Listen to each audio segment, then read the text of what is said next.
Сәлем достар, мен бүгін сіздерге 8-ші сыныптың Қазақстан тарихынан 2-ші тоқсанның бөлімді жинақтау бағалау тапсырмаларын салатын боламын. Сондықтан сіздер менің еңбегімді бағалап, менің каналыма тіркеліп, лайк басып, комментарий жазып отыруларыңызды сұраймын. Қазақстан тарихы пәнінен 2-ші тоқсанға арналған жиынтық бағалау тапсырмалары 18-ші ғасырдағы Қазақстан мәдениеті бөлімі бойынша болады. Бұнда 2 тақырып қамтылған: 18-ші ғасырдағы халық ауыз әдебиеті және 18-ші ғасырдағы қазақтардың материалдық мәдениеті. Білім алушы бұнда салт дәстүрлер мен әдет ғұрыптардың құндылықтары мен маңыздылығын сипаттайды және қолданбалы өнердің жетістіктеріне баға береді. Бірінші тапсырма: салт дәстүрлер мен әдет ғұрыптарды сипаттап, құндылығы мен маңыздылығын анықтаңыз дейді. Бұл жерде салт дәстүрлер мен әдет ғұрыптан ерулік, жылу жинау, асар берілген. Жалпы ерулікке сипаттама беретін болсақ, ерулік деген ауылға жаңадан көшіп келген отбасына сол ауылда бұрыннан тұратын көршілері қой сойып, ет асып, қонаққа шақыру. Ал бұның құндылығы мен маңызы жаңадан келген көршімен танысу, қазақтың бауырмалдығын, қонақжайлығын көрсету.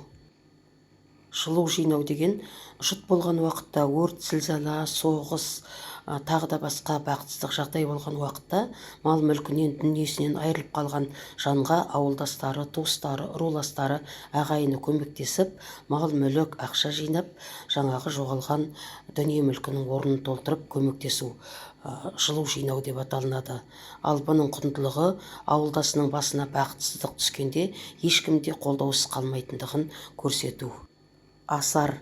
Бұл қазақта мысалы үй-жай салуға, қора-жай салуға өзінің мүмкіндігі жоқ адамға ауылдастары, тумаластары жиналып, қайтарымсыз сол құрылысты бәрі жабылып салып беру. Мысалы бұның құндылығы асарды жалғыз өзі салуға мүмкіндігі жоқ адамға ауылдастары, руластары біреуі тасын әкеледі, біреуі ағашын әкеледі, біреуі қамысын әкеледі, сөйтіп көмектеседі. Қазақтың осындай жылу жинау, асар деген тамаша салт дәстүрлері әлі күнге дейін өзінің өміршеңдігін жойған жоқ.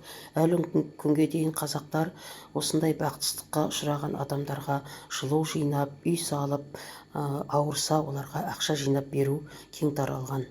Екінші тапсырма: 18-ші ғасыр қазақ халқының қолданбалы өнерінің гүлденген дәуірі тақырыбына ТМС формуласын қолданып талдау жасауыңыз керек. Яғни өзіңіздің позицияңызды айтасыз. Бұнда 18-ші ғасыр қазақ халқының қолданбалы өнерінің гүлденген дәуірі деп санауға болады деген позицияны қорғауыңызға болады. Не болмаса 18-ші ғасыр қазақ халқының қолданбалы өнерінің гүлденген дәуірі деп санауға болмайды деген позицияны қорғауыңызға болады. Содан кейін оны түсіндіресіз, себебін айтасыз, мысал келтіресіз, бір дәйек, бір дәлел арқылы. Содан кейін барып қорытынды жасайсыз, яғни салдарына тоқталасыз. Көптеген оқушылар осы 18-ші ғасыр қазақ халқының қолданбалы өнерінің гүлденген дәуірі деп санауға болады деген позицияға тоқталады. Мен сіздерді ойландыру мақсатында 18-ші ғасыр қазақ халқының қолданбалы өнерінің гүлденген дәуір деп санауға болмайды деген позицияға тоқталғым келіп тұр. Менің ойымша 18-ші ғасырда қазақ халқы жоңғармен соғыстан көз ашпады. Яғни жоңғарлармен соғыс 100 жылдай уақытқа созылды. Сондықтан қолданбалы өнер гүлденген жоқ дер едім. Себебі өнер тек бейбіт заманда ғана гүлденеді, ал жерінен, елінен айырылып басқа елге босып бара жатқан халық қолданбалы өнерді дамыта алмас еді. Оған мен мынандай дәлел айтар едім. Жоңғарлар 1643, 1680, 1711, 1718, 1723, 27, 1741-42 жылдары ең жойқын соғыстарын жасады. Қазақ ақтабан шұбырында алкоголь сұламаға ұшырады. Осыған байланысты мен мынандай қорытындыға келер едім. 18-ші ғасырда қазақтың қолданбалы өнерінің гүлденген дәуірі болған жоқ деген қорытындыға келемін.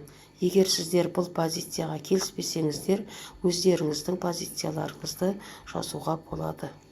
Достар, мен сіздерге осы Қазақстан тарихының 8-ші сыныбының екінші тоқсанға арналған нөмірі 1 БЖВ-сын талдап болдым.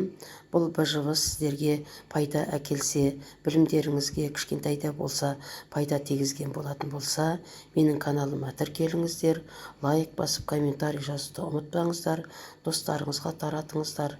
Мен бұдан кейін де сіздерге видео салатын боламын. Сау болыңыздар.